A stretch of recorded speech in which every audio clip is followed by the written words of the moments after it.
Bonjour tout le monde, bienvenue une nouvelle fois dans notre émission Tout ce qui est vrai. Aujourd'hui, je reçois la sœur Chérie. La sœur Chérie va m'accompagner, partager avec vous une thématique également importante, fondamentale à propos du ministère de la délivrance. Et nous allons essayer de comprendre ensemble quel est le rôle de ce ministère, pourquoi il est important, quels sont les enjeux. Bref, ensemble, nous allons engager pour nous éduquer et nous informer du mieux possible à propos de ce ministère béni que Dieu a pour les églises vivantes. Sœur Chérie, bonjour, sois la bienvenue. Donc, la parole est pour toi. Tu vas nous conduire sur l'inspiration que tu as pour les questions qui te traversent l'esprit. Et je tâcherai et serai fait de mon mieux pour répondre du mieux que je peux par rapport aux questions que tu as. Ben, merci beaucoup. Alors, la première question que je voudrais vous poser, c'est de savoir, parce que on entend souvent les chrétiens qui disent, c'est pas possible, une femme a donné sa vie à Jésus, d'être possédée. Déjà, c'est un chrétien d'être pas possédé. Le terme exact concernant un chrétien qu'on se peine quand on parle de ces chrétiens, on parle de chrétiens nés de nouveau. Donc, on parle de chrétiens qui ont fait leur prière du salut, qui croient en Dieu, qui ont reçu le Seigneur Jésus comme leur Seigneur et Sauveur. On parle de ces chrétiens-là. Je ne parle pas de chrétiens nés d'une famille chrétienne par la culture, donc qui sont juste identifiés à la culture chrétienne, mais pas en tant que tels consacrés ou convertis. Donc, c'est important à dissocier. Parce qu'en fait, pour ce qui concerne un chrétien véritable, un enfant du royaume de Dieu, un enfant de Dieu, il n'est pas possible d'être possédé au sens où votre esprit est possédé par Satan. Pourquoi? Simplement parce que quand vous êtes né de nouveau, votre esprit a été régénéré. Donc, il a été transformé. Cette régénération fait que le Saint-Esprit de Dieu habite. C'est l'idée. Dieu n'habite pas dans une maison faite de malhommes, il habite dans ce qu'il a créé, c'est-à-dire l'esprit qui est né en lui. Donc, cette vie maintenant de Christ commence dans votre esprit parce que l'Esprit de Dieu vit, qui fait que plus personne peut peut dominer donc votre esprit, donc votre habitation, que lui-même. Donc, personne d'autre peut venir déloger le Saint-Esprit et dire que maintenant, c'est prends ta place. Ça, c'est le principe. Et de ce fait, pour ce qui concerne un chrétien nouveau, on ne parle pas d'être possédé, mais on parle d'être démonisé. Ce qui veut dire qu'un chrétien, bien que né de nouveau, peut avoir dans sa vie une influence, une présence étrangère, donc un agent satanique, un démon, qui influence sa vie. Et il influence dans la zone de son âme, parce que c'est là qu'il s'y situe, c'est là qu'il s'y trouve, donc il va influencer son âme, son caractère, son tempérament et sa personnalité. C'est l'enjeu, c'est là-dedans qui fonctionne. À partir de là, on parle d'être démonisé, donc d'être influencé par une présence démoniaque qui explique qu'un chrétien peut être démonisé.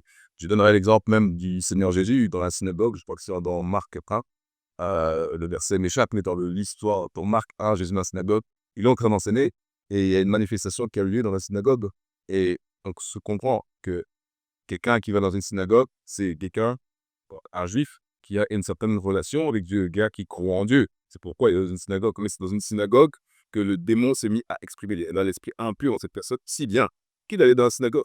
Donc il est possible d'être un chrétien sincère, honnête, converti, pieux, aller à l'église, mais avoir un démon, présence d'un démon ou plusieurs, parce que comme on a déjà vu, nous, peut-être qu'on en parlera, mais on a vu des personnes nées de nouveau, chrétiennes, être possédées par un esprit de légion, pardon, qu'on appelle légion, qui est une entité démoniaque qui représente 2 à 3 000 démons. Donc, un chrétien peut être possédé par, influencé, démonisé, qui fait qu'il n'aura pas si besoin de la déroute. Et comment est-ce qu'un chrétien, justement, peut être assis dans une église pendant 45 pas et ben, ne pas manifester, en fait, alors que arrivé dans une autre église, la personne n'a manifesté. Mmh. Bah, ça, c'est la responsabilité du leader à l'autel. Pourquoi le chrétien qui est influencé par un démon va manifester dans un endroit plutôt qu'un autre? Bah, parce qu'en fait, c'est l'intensité de la gloire, c'est l'intensité de la présence, c'est l'autorité qui est là, qui est disponible, qui rend la présence des démons inconfortable et qui fait que la personne va commencer à manifester. C'est pas juste le fait de manifester qui prouve que le job est accompli, qui est accompli. Non, mais ça commence par les manifestations parce que les démons s'agitent. Je crois qu'on connaît toute l'histoire où les démons viennent se prosterner devant le Seigneur Jésus en disant nous savons qui tu es, Jésus, Fils de Dieu, tu es le Fils de Dieu, tu viens tout en tremblant, tu es venu pour nous faire un temps. Donc, il y a une présence que Dieu dégage. Quand je dis Dieu dégage, l'homme de Dieu, le serviteur, va porter selon sa profondeur, selon son autorité, qui fait que au contact de son ministère, de son service, les démons, les entités ne peuvent pas rester tranquilles, ils vont s'agiter, ils vont perturber les choses, ils vont se comporter de sorte que vous allez pouvoir discerner qu'il y a une présence qui n'est pas saine ou n'est pas divine par ces manifestations d'ailleurs, parce que parfois on voit le type de manifestations qu'ils font, ou gestes également, montrent qu'il y a une présence étrangère. Et bien évidemment, au contact du Saint-Esprit et dans la révélation que l'Esprit doit vous montrer, vous donner, vous allez commencer à pouvoir sonder les choses, diagnostiquer les choses, notamment via le don de discernement des esprits ou encore la parole de connaissance. Bref, tout ce que le Saint-Esprit mettra en place dans votre communication, dans votre travail d'équipe pour déloger les entités étrangères, vous allez voir carrément une présence qui est malvenue dans la présence de Dieu, dans la gloire de Dieu. Parce qu'il faut savoir que les démons se retrouvent aussi dans la présence de Dieu, peuvent approcher, bien qu'il y a la gloire, mais quand il y a une certaine intensité, une certaine présence, bien qu'ils soient enfuis ou cachés, ils ne peuvent pas rester cachés à la lumière. Donc ça, c'est pour mettre les choses en perspective. Qu'est-ce qui explique que dans un endroit où on est délivré, on voit que l'onction travaille de sorte que les démons sont démasqués par l'homme, il faut juste se référer à l'autel. Dans un endroit pieux où il y a une vie de sainteté, une vie de consécration, il y a une vie d'engagement, de dévotion, et donc dont l'autel est grand, grandi, fort, et donc sur le ministère, le serviteur et toutes ces choses. Donc il y a une gloire, une présence tangible qui rentre et qui confronte en fait les démons. Parce que en principe, l'activité de délivrance, c'est lié au combat spirituel. C'est un combat de royaume contre Dieu, de Dieu contre de Satan.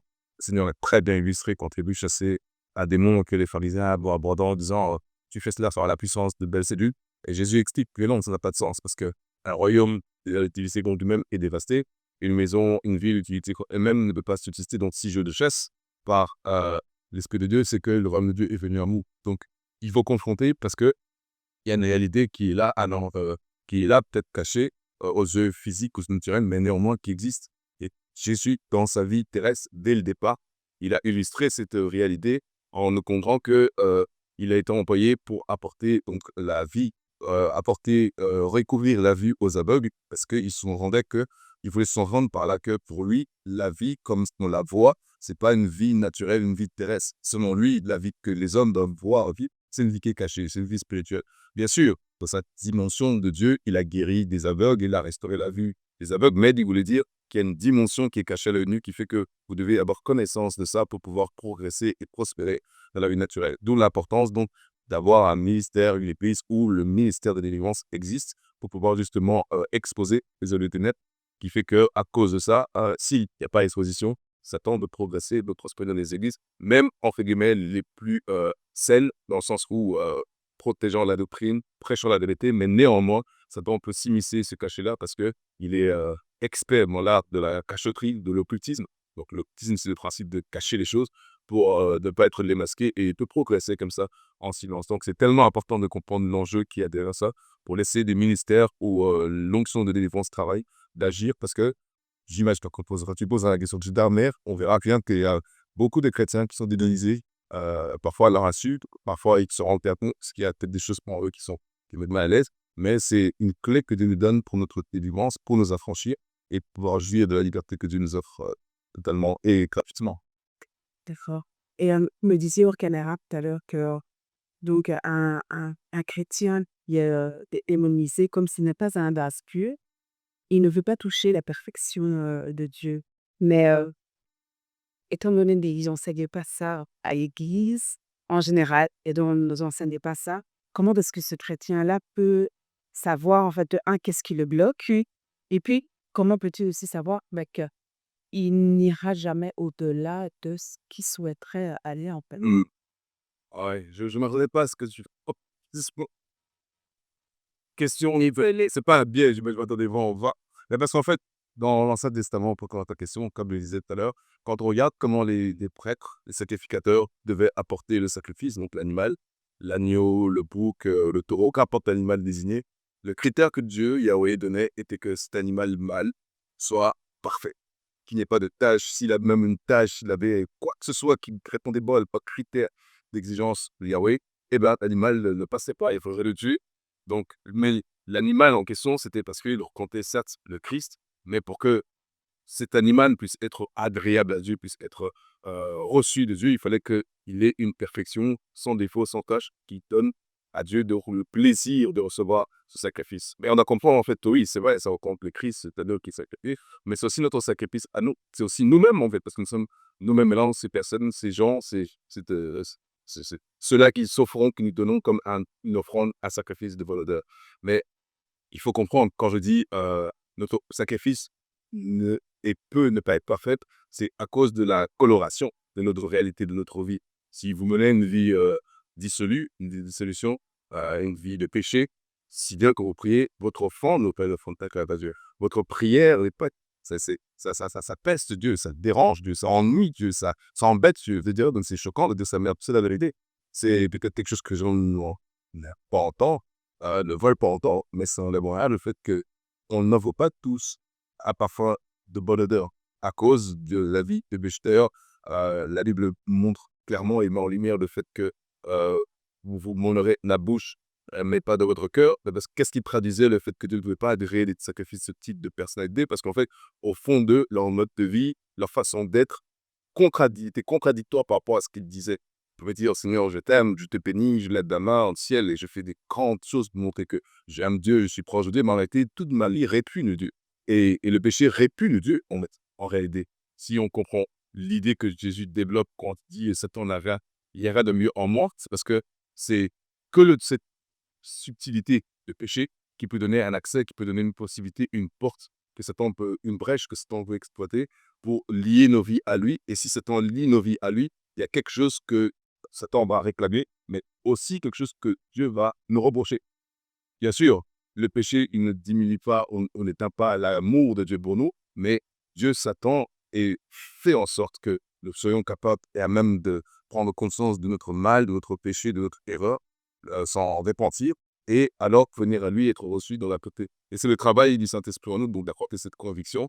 Et cette conviction, une fois qu'elle est mise en lumière, qu'il faut accepter de tâcher d'une chose, soit d'abandonner une chose pour donner à Dieu un parfum qu'il agrée et qui est d'abord notre vie. Parce que le parfum dont on veut parler à Dieu, c'est pas le fruit de beaucoup de paroles, de beaucoup d'éloges, c'est d'abord votre vie. C'est ça que Dieu est en train de chercher, c'est le fruit de la plus belle offrande, vos sacrifices, c'est ma vie que je soumets.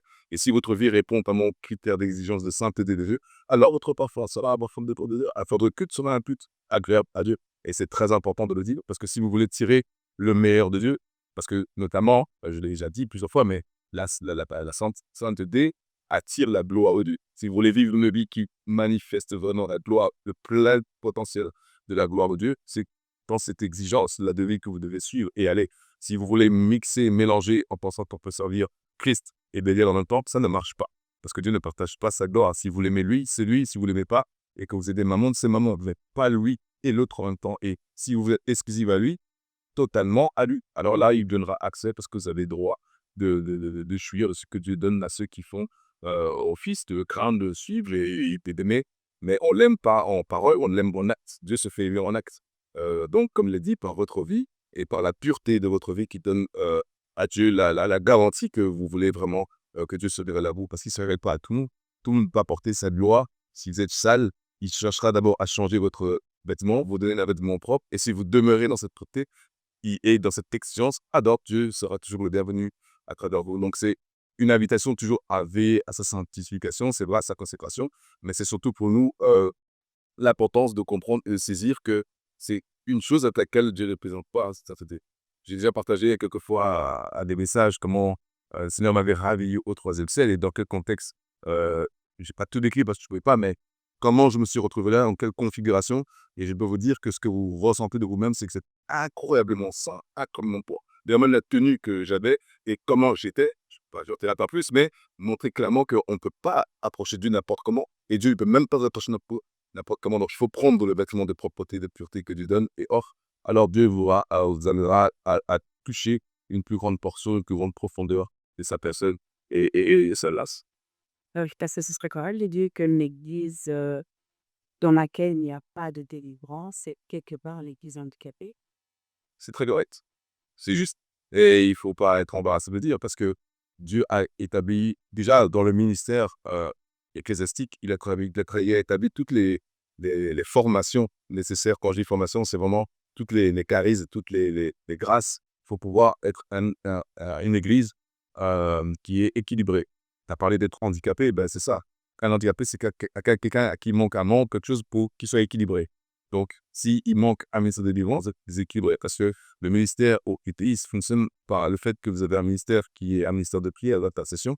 Si on regarde par exemple comment l'Église, l'effusion de l'Église a commencé dans l'île des Actes des Apôtres, c'était sur l'enseignement des apôtres, c'était sur la communion paternelle, la fraction du pain et la prière. Il y avait des bases qui ont fait que cette Église naisse. Puis après, il y a des réalités qui doivent soutenir ce ministère, la vie de ce ministère, puisqu'il y a des choses qui doivent se faire dedans. C'est une ambassade céleste sur terre, donc il y a une réalité qui doit être donnée aux hommes de pouvoir vivre, expérimenter. Donc dans une Église, il faut qu'il y ait un ministère qui soit établi, il y a un ministère d'intercession, il faut qu'il y ait un ministère d'évangélisation, un ministère de délivrance. Pourquoi? Parce que Dieu dit, allez, faites la nation des disciples. Rien dans cette phrase, vous avez déjà le fait d'aller, évangélisation, faire des nations, des disciples, disciples-là. Mais vous faites ça comment? Vous ne faites pas ça juste parce que vous dites, oh, vous êtes gentil, vous êtes beau, tout va bien, le monde est notre temps. Vous devez payer le temps dans la prière. Vous devez vous-même être des personnes affranchies. Ça veut dire que vous devez vous-même être passé au check plusieurs pour être sûr que vous êtes pur, propre, parce que vous ne pouvez pas aller guérir des personnes alors que vous êtes malade. Vous ne pouvez pas aller chasser des démons alors que vous avez des démons à chasser. Bref, tout ça fait que vous avez un besoin d'un ministère de délivrance. Ceux qui vont être les officiers, les agents d'élite, services spéciaux de Dieu pour aller déloger les entités secrètes qui se cachent et qui veulent nous nuire à l'œuvre de Dieu, parce qu'on pourra peut-être voir que le danger auquel on s'expose quand on ne fonctionne pas dans cet office-là, c'est qu'il y a des entités qui émergent dans le corps de Christ. Il y a des esprits très évidents, hein. On n'a plus beaucoup de délivrance, mais vous avez des esprits de Jézabel, vous avez des esprits de Jézabel qui est donc l'esprit de sorcellerie de contrôle, vous avez des esprits de sirène des eaux, qui est l'esprit de ruse et d'immoralité, donc l'immoralité qui s'introduit dans l'Église parce qu'on n'a pas discerné, donc il y a la pudicité qui se répand, il y a plein de catastrophes et de scandales qui se font. Vous avez des esprits et des hôtels de toutes formes, vous avez plein de choses qui peuvent se passer parce qu'on n'est pas vigilant, on n'est pas ça, et ce qui permet d'être vigilant et ça pour détecter ça, c'est quand le site de délivrance fonctionne. Satan n'aime pas le ministère de délivrance justement parce que c'est l'arme que Dieu a donnée pour le démasquer. Non pas seulement le démasquer, mais le renverser également. Donc, il va toujours travailler et faire en sorte que ce ministère soit décrédibilisé, que ce ministère soit combattu. Beaucoup trouvent même que ça ne fait pas classe, c'est pas raffiné, c'est vulgaire, c'est ci, c'est ça, parce qu'ils ont incorporé l'idée que, en fait, on peut fonctionner et s'en passer de ça. C'est impossible de ne pas fonctionner et on peut en passer, parce que si même vous avez étudié la Bible, lisez la parole, vous verrez que le Seigneur Jésus a passé énormément de temps à délivrer des gens. On l'a amené le soir, qu'il a enseigné, prêcher des gens qui devaient recevoir son impactation, son ministration, parce qu'il devait être guéri, chasser d'esprits méchants, mauvais. Et il n'arrêtait pas. Il corrélait toujours son ministère à la délivrance, à la guérison, à l'enseignement et à la prédication. Et si on est une église vivante, si on a un ministère vivant, vous devez retrouver le même type que Jésus. Le modèle, par exemple, c'est celui du Seigneur. Donc, si le Seigneur faisait ça et il trouvait l'importance de faire ces choses, ça veut dire qu'il a toujours donné à l'église la possibilité de continuer son œuvre. C'est ça l'église convenue l'œuvre de Christ. C'est d'ici, quand ils ont envoyé 2 par 2, c'est ce qu'il faisait.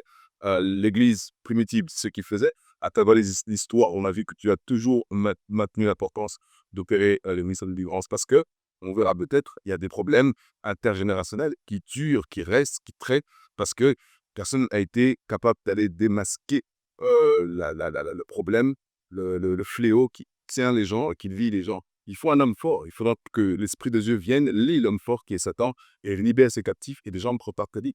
Or, qu'est-ce que Satan a réussi à faire premièrement? À convaincre que les gens, on n'a pas besoin de délivrance, à convaincre les gens que de toute façon, ce ministère-là est révolu, et parce que les gens sont soit, quand je dis les gens, je parle des pasteurs, des leaders, sont soit pas préparés, mal formés, ou parfois ils manquent juste d'empathie, ils n'ont pas de compassion. Parce que pour eux, c'est lourd, quand même des mecs qui ont peur, avec qui ils veulent pas, ils ont peur de la percussion et tout ça, et parce qu'il ne faut pas avoir peur de dire d'autres vies, des mauvaises vies. Et ils savent que s'ils vont dans ça, ben, ils seront une roi et tout ça.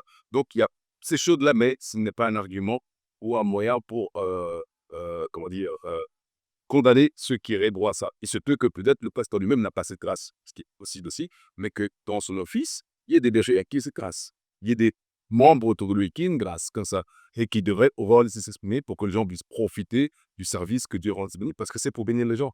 Vous pouvez peut-être dire aux enfants, mais demandez à quelqu'un qui est lié par une spécialité, qui est marié depuis 15 ans, qui aura un enfant et qui peut avoir parce qu'il est lié par une spécialité et qu'il faudrait délivrer, mais que vous par votre égoïsme, vous refusez de penser à la délivrance parce que vous préférez que les gens restent liés au risque de dire non. Un homme, quelque part, dans la vie, à un moment donné, a fait une campagne, une croisade, je suis parti, j'ai été guéri et voici mon témoignage. Non, il préfère que les gens restent, ils meurent. Et ça, c'est pas l'esprit de Dieu. Et Dieu nous reprochera et jugera pour ça d'ailleurs. Mais il faut laisser l'esprit de Dieu travailler à travers toutes les grâces qu'il a données à l'Église pour que son peuple puisse en profiter. Donc, l'Église a sa responsabilité. Si le ministère des Finances ne fonctionne pas, il faut aller à la source et demander à Dieu pourquoi ce ministère ne fonctionne pas, pourquoi on ne voit pas de gens être délivrés, pourquoi on voit des gens mourir en cascade, pourquoi on voit des gens perdre des membres de leur famille, pourquoi on voit les maladies dominer, pourquoi tant de blocages dans la vie des gens, pourquoi des situations permanentes qui demeurent les peuples. Et ça, c'est l'Église qui a ce rôle-là. C'est l'Église, c'est pas Dieu parce qu'il a donné à l'Église. Et s'il ne se passe pas ce que Dieu a dit, c'est à nous alors de nous faire leçon. Peut-être qu'il faut prendre le temps de s'arrêter, aller jeûner 1 mois, 30 jours, j'en sais rien, 21 jours, je ne sais pas, mais faites quelque chose. Ne laissez pas les gens périr, pas parce que les moyens n'existent pas, parce que vous ne voulez pas donner le moyen. Le moyen existe, c'est disponible. Et si vous ne faites pas le travail qui est de votre part, vous aurez compte avant de Dieu. C'est une affaire sérieuse. Il y a des vies qui ont été arrêtées prématurément. Parce qu'il y a des esprits de destruction qui freinent la vie des gens, qui les amènent à faire des choses, à faire des actes, qui se mettent tellement en difficulté qu'ils s'attendent à un moment où il les fauchera. Il y a des esprits de meurtre qui fonctionnent, qui amènent les gens dans des accidents, mais si vous ne travaillez pas pour comprendre que la vie est vraiment spirituelle à ce point et que l'enjeu de pas ce destin des vies, c'est génération. Il y a des gens qui souffrent depuis 3, 4 siècles et que Dieu voudrait bien arrêter l'hémorragie, mais vous ne voulez pas lui permettre d'arrêter. Donc, il faut être plus altruiste. Je crois qu'aussi, ça c'est important à dire parce que ce que Jésus fait et ce qu'il peut faire était toujours nourri par ce sentiment de compassion dans les gens. Si vous avez déjà eu l'occasion de faire des délivrances, parfois on en avait eu, nous, et des délivrances qui ont pris 2, 3, 4 heures parce que c'est le combat de l'âme. C'est vraiment ça qui se passe. Vous êtes engagé dans une bataille contre un royaume méchant, mauvais, déterminé à détruire et vous êtes là pour en train de tirer une personne qui peut prendre témoigner et on parle de l'éternité. Et Dieu vous utilise pour ça, vous devez porter la peine, vous devez porter le poids dans les gens. Parce que quelqu'un peut venir devant vous, avoir un costume, cravate, un gros salaire, grosse voiture, mais il est dans les ténèbres. Il est profondément bête, il est profondément malheureux, elle est profondément détruite. Elle peut venir apporter la sainte salle, elle peut venir même faire les annonces, elle peut venir chanter avec sa voix angélique. Mais elle est en train de me dire à petit feu. Vous croyez que tout va bien. Et le butin, on la convainc. Oh, sœur un oh, c'était la souverainté de Dieu. Non, non. C'est pas la souverainté de Dieu que les gens meurent en leur temps. C'est pas la souverainté de Dieu que les gens ne peuvent pas avoir d'enfants. Parce qu'il a béni toutes ces choses. Donc, si ça arrive comme ça, c'est qu'il y a quelque chose qui ne va pas. Et selon le droit, donc la parole de Dieu, on a le droit d'attaquer pour revendiquer notre cause. Et Dieu va travailler à chez. Donc, je crois qu'une église qui n'est pas dans cette crasse tard, il ne faut pas avoir peur, il ne faut pas avoir honte, il faut être assez humble pour reconnaître et soupirer à Dieu pour qu'il vous donne la grâce de pouvoir libérer le peuple. Vous pouvez voir beaucoup de gens venir et sourire, mais qui sont enchaînés. Le visage, l'expression physique, faciale ne dit rien de la condition intérieure des gens. Il peut venir être souffrant, il peut venir être malade, il peut venir être abattu, il peut venir être détruit. Ils ont juste besoin que Dieu les touche, Dieu les rencontre. Et le Dieu rencontre des hommes à travers des hommes. La solution de Dieu pour les hommes, ce sont des hommes. Et si on ne se laisse pas être utilisé, honnêtement, Dieu ne pourra jamais trouver écho et expression vers notre canal. Donc, l'Église doit comprendre que son rôle de guérir, de délivrer est toujours le même encore au XXIe siècle. Dieu n'a pas arrêté de faire ses œuvres.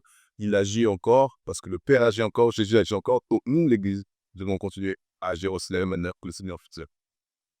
Et alors, puis j'ai aussi une question. Donc, quand passons donc à l'étape suivante, donc que le chrétien finalement a eu sa délivrance, comment, comment fait-il pour préserver sa délivrance? Il y a beaucoup de choses à dire par rapport à ça. Il y a beaucoup de moyens de préserver cette délivrance, beaucoup de choses qu'il faut faire pour préserver la délivrance.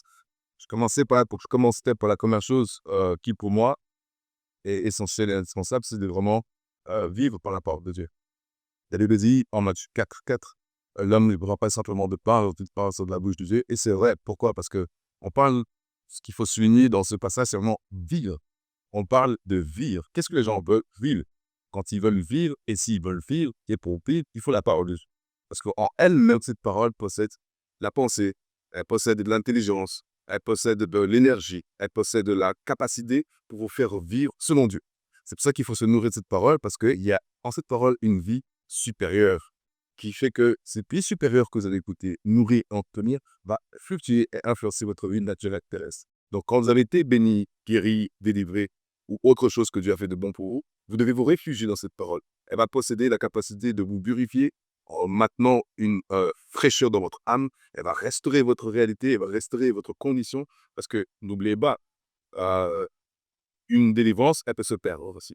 Si vous êtes délivré, il y a quelqu'un qui va chercher à vous combattre pour récupérer la place qu'il a perdue. Vous avez délogé quelqu'un, il va chercher à revenir à squatter chez vous. Donc, vous avez votre part à faire pour charger cette présence, cette réalité, cette habitation avec une nouvelle réalité qui va devenir familière à vous. Mais si vous ne chargez pas cette présence, si vous n'éduquez pas, ne remplacez pas votre être de cette nouvelle présence glorieuse de Dieu par sa parole d'abord, parce que je vais continuer, il y a d'autres points que je vais développer, mais en commençant par là, ça veut dire que vous allez vous mettre dans une position fragile, des barres vulnérables, pour que ce que Satan sera d'apporter à nouveau comme influence, comme suggestion, puisse avoir écho en vous.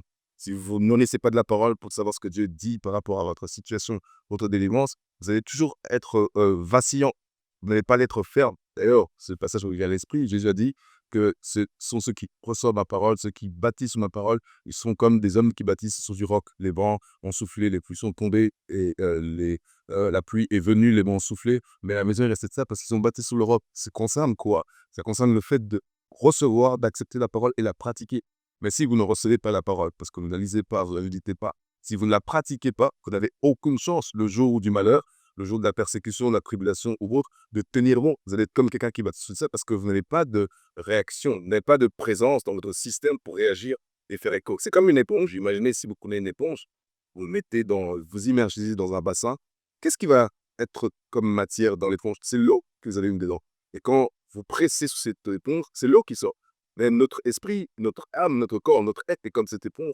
Quand il s'immerge dans la parole de Dieu, quand la tentateur vient pour nous oppresser, nous presser, qu'est-ce qui va sortir? La présence de la parole. Et la parole, c'est Dieu lui-même. La présence, c'est Christ lui-même qui fait que vous avez de matière dans votre système, qui fait que vous savez que rien ne peut aller contre la volonté de Dieu par rapport à votre délivrance. Vous l'avez, c'est un acquis, c'est pour vous. Donc, premier point, premier aspect, premier élément, première étape, commencez d'abord par vivre une vie qui tourne autour de la parole. Ensuite, je crois que la Bible nous encourage aussi à aimer la louange, l'adoration, et c'est ce passage qui me vient dans l'esprit, Ésaïe 61, 3, où il dit que Dieu nous donnera un esprit de joie à la place de l'esprit d'abattement. Il faut bien comprendre que quelqu'un qui vit les fléaux, le joug de Satan, l'influence de Satan, donc qui est démonisé, ne peut pas avoir un esprit joyeux, ne peut pas avoir un esprit heureux, parce qu'il est lié à en lui quelque chose, une influence qui est liée à la nature de Satan, qui fait qu'il ne peut pas être entier, il veut être plat. Mais quand l'Esprit de Dieu vient sur toi, te localise, te délivre, après avoir compris qu'il est important, nécessaire de rester dans la parole, demeurer dans la parole, tu dois te revêtir d'un vêtement de louange. C'est ce que dit Ésaïe 61, 3. Tu dois louer Dieu, tu dois chercher à rester, à bénir l'atmosphère qui rend gloire à Dieu parce que la louange active l'activité angélique. Il fait que tu balises un environnement, sécurise un environnement où les anges de Dieu sont au contrôle, sont en charge et c'est une présence